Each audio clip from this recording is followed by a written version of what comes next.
What's going on, guys? It's GS and welcome back for yet another Madden 13 online ranked match. Today we are providing you guys with some biblical Minnesota Purple Vikings gameplay.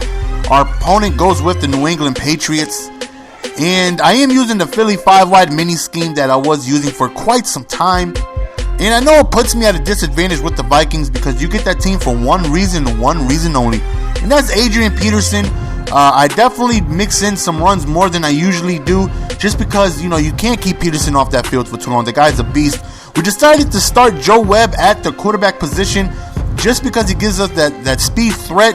In case something breaks down and there's nothing open, he has the ability to take off at any given time. So hopefully we can go ahead and sneak in a couple of runs with Webb and go ahead and get that into his mind and use that to our ability. So to begin the game, we have the ball first, and as you guys know, I'm trying to keep the ball short. We don't have a Tom Brady back there, so we got to keep it within his accuracy.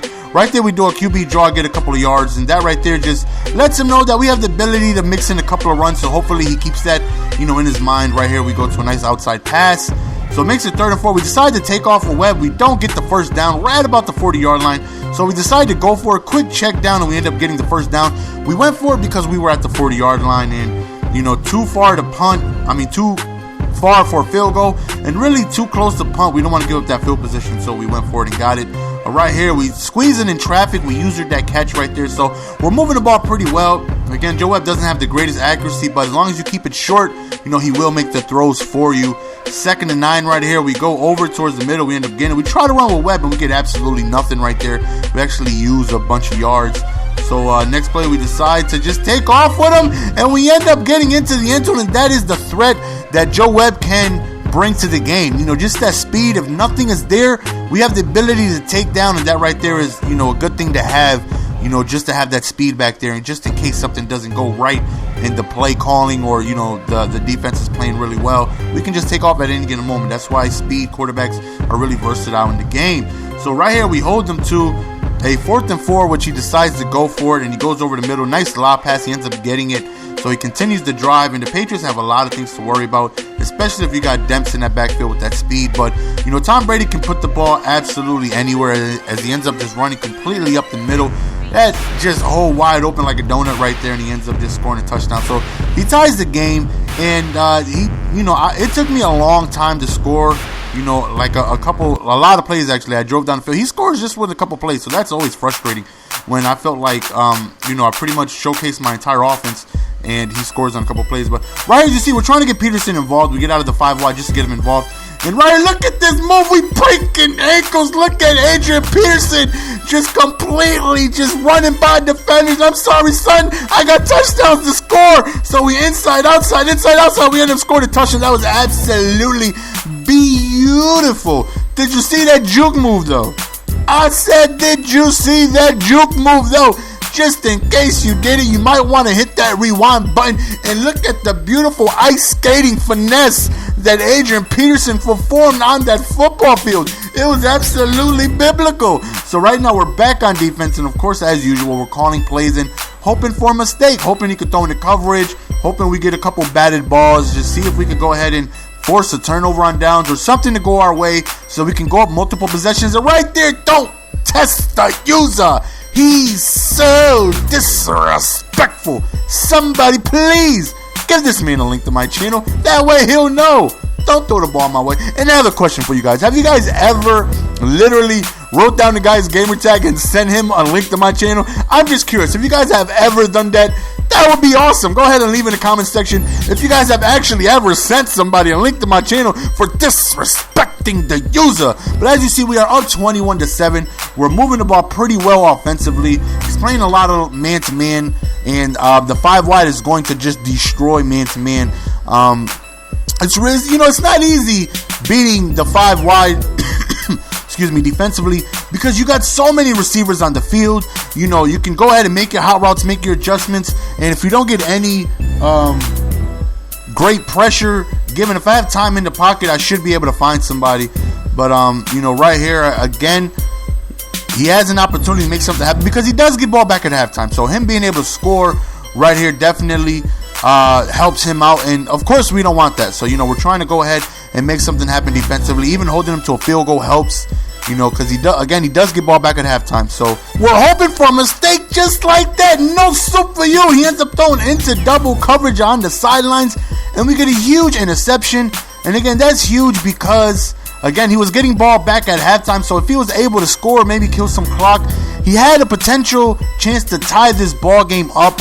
But that interception was absolutely huge.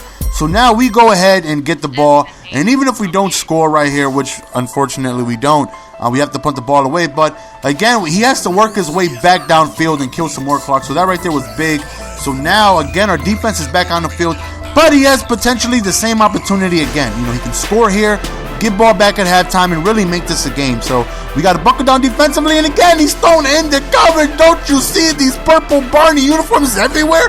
This man is disrespecting the defensibility of the Minnesota Vikings, completely throwing directly towards them.